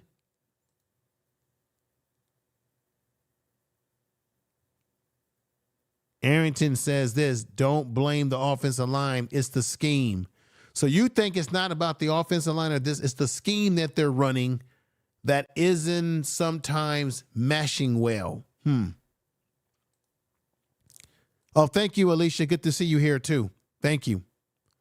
Alicia, I'll be probably this weekend. I'll be going live on the other channel, the Information Man Show, my political, social, and cultural channel, the Information Man Show. Hopefully, I'll be going live this weekend on that channel, particularly maybe Saturday. I want to address the Obama issue, what Obama said to black men. I want to address that and get y'all thoughts about that on the Information Man Show. So I'll go live on that channel, the Information Man Show, probably on maybe on Saturday. Who knows? I'll see, because I haven't done anything on that channel in a minute. Let me see here. Let me see. And Coach Barry gave me a super chat, so let me respectfully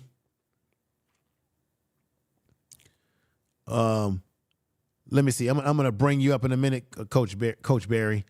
The key is to attempt to run to keep your opponent guessing. Right, sir. And the running game is a recipe, as you said before, for a great passing game. Okay, Coach Barry gave me a $10 super chat. Thank you. Thank you for the super chat. I want to say thank you for that super chat. Thank you for the super chat. Thank you very much again.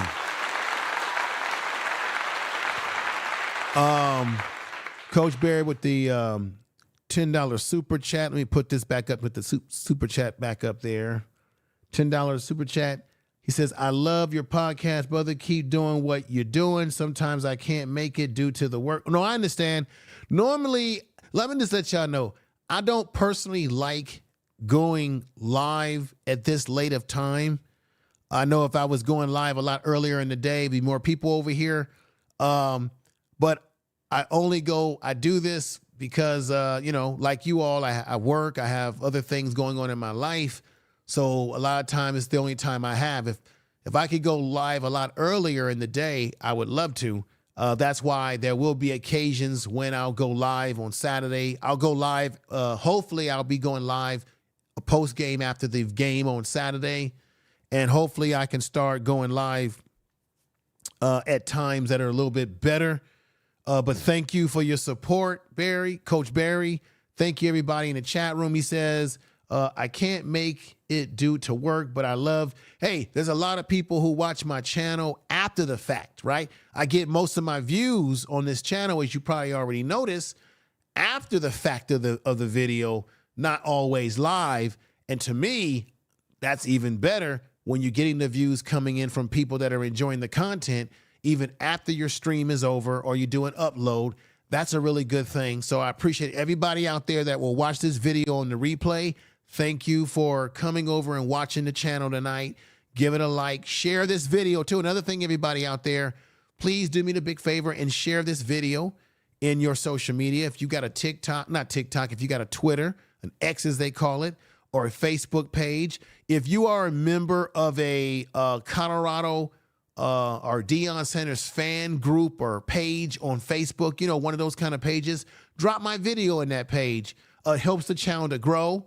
And I appreciate you all out there who have been watching tonight so far. Appreciate you. Give you a clap. Thank you. To all my mods in the chat room that are here, thank you for sharing the video as well. Yeah, thanks a lot for the super chat. Everybody that's come over. Unfortunately, I've got to cut it short tonight. So we'll see what happens this weekend. They're playing Arizona. Let me also, something else I wanted to put up that I wanted to make a point about. Let me see right here. Let me make a point about something right here. The prime effect is a big deal, y'all. I did a video with Big Dog Chico. Shout out to him out there. Tiger Media. Shout out to that brother too. All of them out there, all the content creators. The prime effect is effective. Check this out. Do you realize, everybody, I'm going to read this to you. In week 7, the Buffaloes 31-28 loss to Kansas State attracted 3.3 million viewers on ESPN despite a late kickoff. That doesn't normally happen, everybody. A late kickoff of 10:15 p.m. Eastern time. and having the game start on ESPN News. Because remember, there was a delay. There was some type of delay. Now, because there was a delay because you had a game that was playing, I think the Florida game that went into an overtime or something of that nature. The game marks the network's second best Saturday late game since 2012, peaking at 3.7 million views. The top for CU games last year against Colorado State that drew over 5 million. This is prime economics, y'all. Whether Coach Prime and CU wins games or lose games, well, we want them to win games. Coach Prime is having an impact on college football. They haven't had that many people viewing a football game since 2012 on ESPN. You know, so Coach Prime is putting behinds, eyeballs on the screen to watch them play, but he's also bringing a lot of money and attention to college football. This is the Prime effect, everybody. Me and Big Dog Chico talked about this on a video that we did. It's on this channel that we did about called the Prime effect, the economic Prime effect. Make sure y'all check that video out if you have not. With that said, everybody, we're going to get ready to get on out of here. I appreciate you.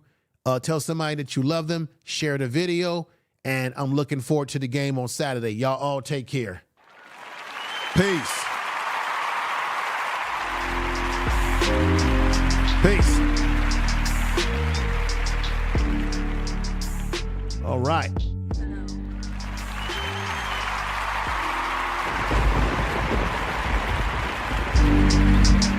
Peace, everybody. Y'all take care. I'll be back with more.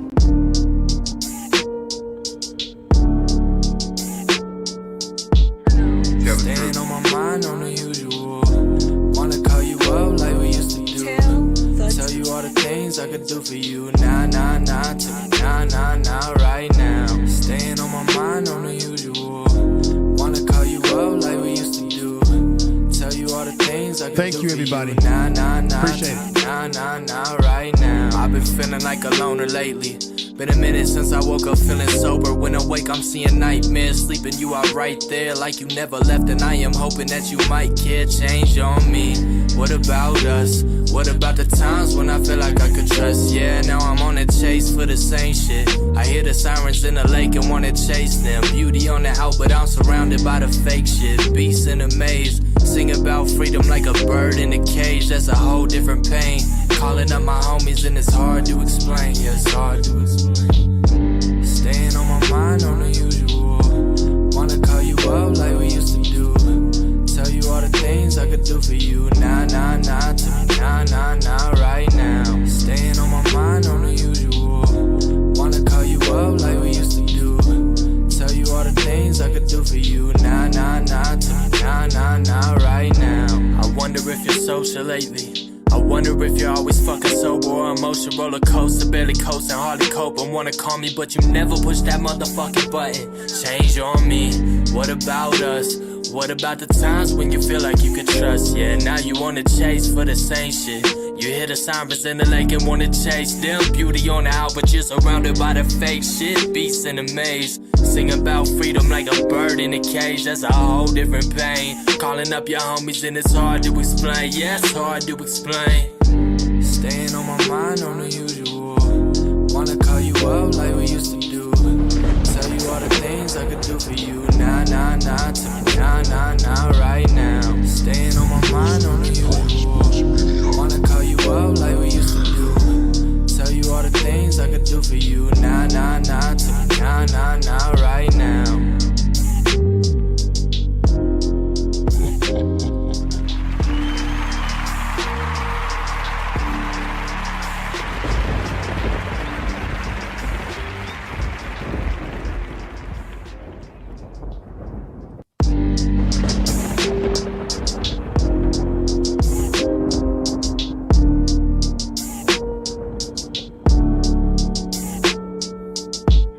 Staying on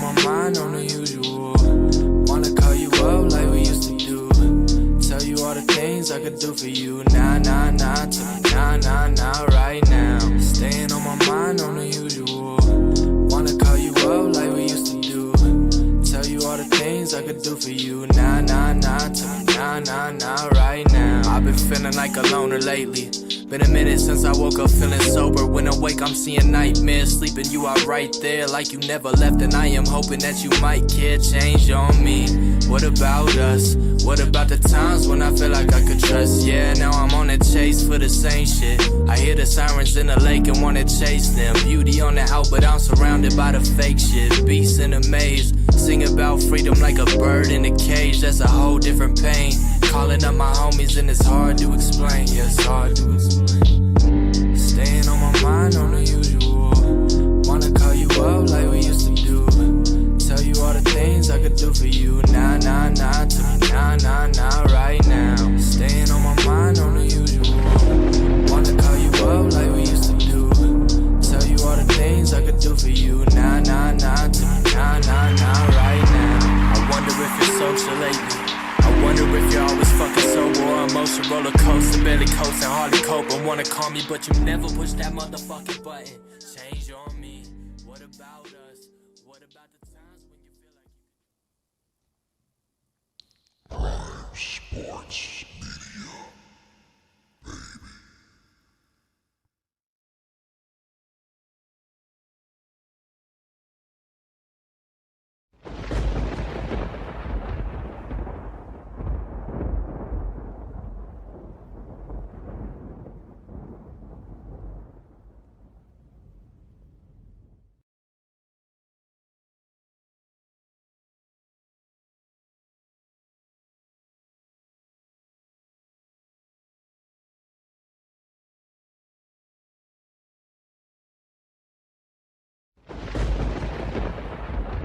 Tell the truth.